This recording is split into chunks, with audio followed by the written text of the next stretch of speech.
మొన్న సెప్టెంబర్ 7న అంటే రాష్ట్రానికి ప్రత్యేక హోదాకి సంబంధించి కేంద్ర మంత్రి అరుణ్ జైట్లీ గారు ఒక ప్యాకేజీ ప్రకటించారు. ఆ ప్యాకేజీ ప్రకటించిన తర్వాత తెలుగుదేశం బీజేపీల మధ్య కొంత గ్యాప్ తగ్గింది అనేటువంటి భావన ఏర్పడింది. అంతకు ముందేమో రెండు పరస్పరం విమర్శించుకున్నటువంటి ఇది అంటే ఒక స్పెసిఫిక్గా మీకు హైకమాండ్ నుంచి ఏమన్నా అటువంటి అంటే తెలుగుదేశంతో సర్దుకుపోండి అనేటువంటి సంకేతాలు ఏమైనా వచ్చినాయి అంటారా?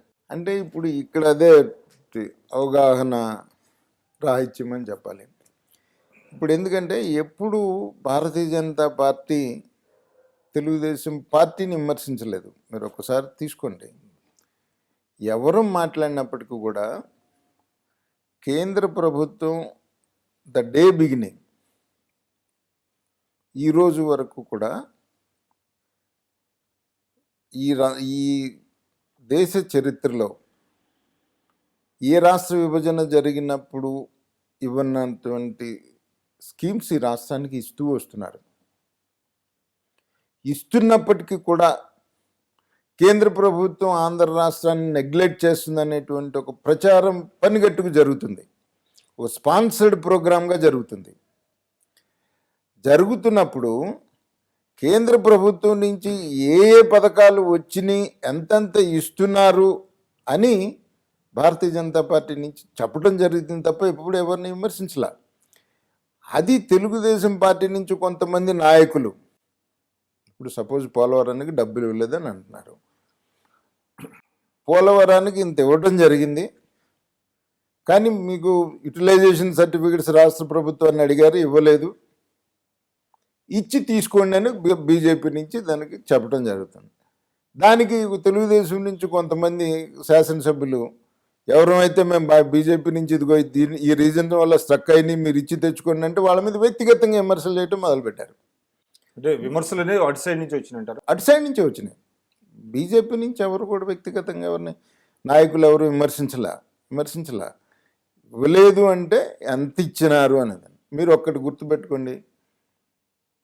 2014 జూన్లో ప్రభుత్వం ఏర్పాటైతే జూలై నుంచి కూడా క్యాపిటల్కి కేంద్ర ప్రభుత్వం డబ్బులు ఇవ్వట్లేదని ఇక్కడ పత్రికలు రాయటం, లేకపోతే నాయకులు మాట్లాడటం, లేకపోతే చర్చా కార్యక్రమం. అప్పటికి అసలు మీకు క్యాపిటల్ ఎక్కడ పెడతారనేది ఏం లేదు, అది షేప్ లేదు, ఒక ప్లాన్ లేదు, ఒక డిపిఆర్ లేదు, అసలు ఎక్కడ పెడతారో కూడా ఇంకా అనౌన్స్ కూడా చేయలేదు, క్యాపిటల్ అనౌన్స్ కూడా చేయలేదు.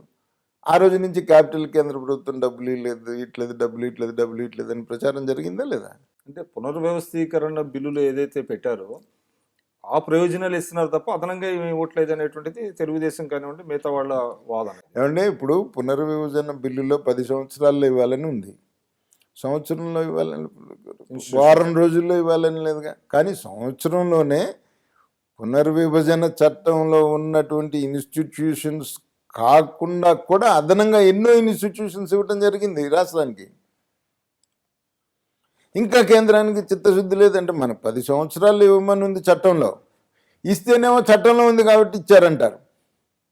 చట్టంలో 10 సంవత్సరాల్లో ఇవ్వమని ఉంది కదా, 10 రోజుల్లో ఇవ్వమని లేదు.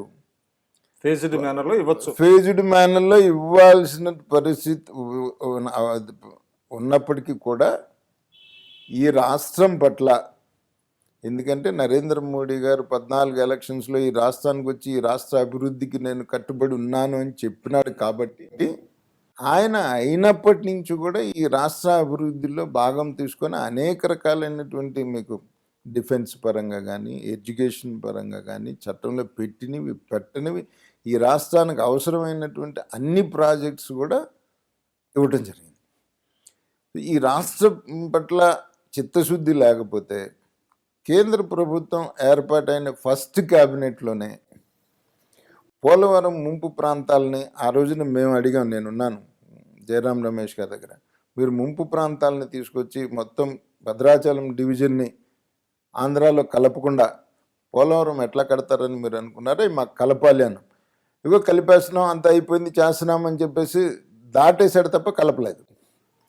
కానీ ప్రభుత్వం ఏర్పాటైన ఫస్ట్ క్యాబినెట్ మీటింగ్లోనే ఒక ఆర్డినెన్స్ ద్వారా ఇంకొక రాష్ట్రంలో ఉన్నటువంటి భూభాగాన్ని ఇంకొక రాష్ట్రంలో కలపడం అనేటువంటిది ఈ దేశ చరిత్రలోనే అసలు ఫస్ట్ టైం జరిగింది. అది ద డే బిగినింగ్ నుంచి ఈ రాష్ట్ర అభివృద్ధికి కేంద్ర ప్రభుత్వం కట్టుబడి పనిచేస్తుంది, అవసరమైనటువంటి నిధులు ఇస్తూ ఉన్నారు. ఇన్ఫ్రాస్ట్రక్చర్లో కానీ వ్యవసాయ పరంగా కానీ అన్ని రకాలుగా ఇప్పుడు మనకు 24 అవర్స్ విద్యుత్ శక్తి ఈ దేశంలో 3 రాష్ట్రాలను ఎన్నుకున్నప్పుడు ఎలక్ట్రికల్ షార్టేజ్ చాలా ఎక్కువ తెలంగాణకు ఉంది. అయినా కూడా తెలంగాణ కాదని ఆంధ్ర రాష్ట్రానికి 24 అవర్స్ ఎలక్ట్రికల్ పవర్ ఇచ్చినారు. వెరీ బిగినింగ్లోనే ఇండస్ట్రియల్ ఇన్సెంటివ్స్ బ్యాక్వర్డ్ ఏరియాస్కి ఇచ్చినారు. బ్యాక్వర్డ్ ఏరియా డెవలప్మెంట్కి సంవత్సరానికి 7 జిల్లాలకి 750 కోట్లు చొప్పున ఇచ్చుకుంటూ వస్తున్నారు. మేమేమంటున్నా అంటే ఇస్తున్నది కేంద్ర రాష్ట్ర ప్రభుత్వం ఖర్చు పెడతలేదని చెప్పాను తప్ప మేము ఎప్పుడు విమర్శించలేదు. తెలుగుదేశం పార్టీని ఎప్పుడు విమర్శించలేదు. వాళ్ళు కొంతమంది శాసనసభ్యులు, శాసన మండలి సభ్యులు వ్యక్తిగతంగా మమ్మల్ని విమర్శించారు, కానీ మేము ఎప్పుడు తెలుగుదేశం పార్టీని విమర్శించలేదు. మేము పొత్తు ధర్మాన్ని మేము మొదటి నుంచి పాటిస్తూనే వచ్చాం.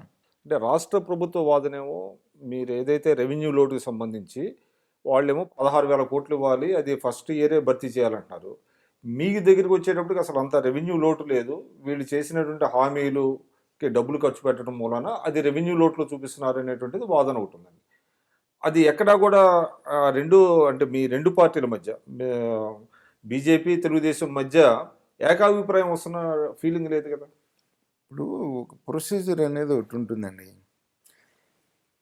ఏ ఫైనాన్షియల్ మ్యాటర్కైనా ప్రభుత్వంలో ఒక ప్రొసీజర్ ఉంటుంది.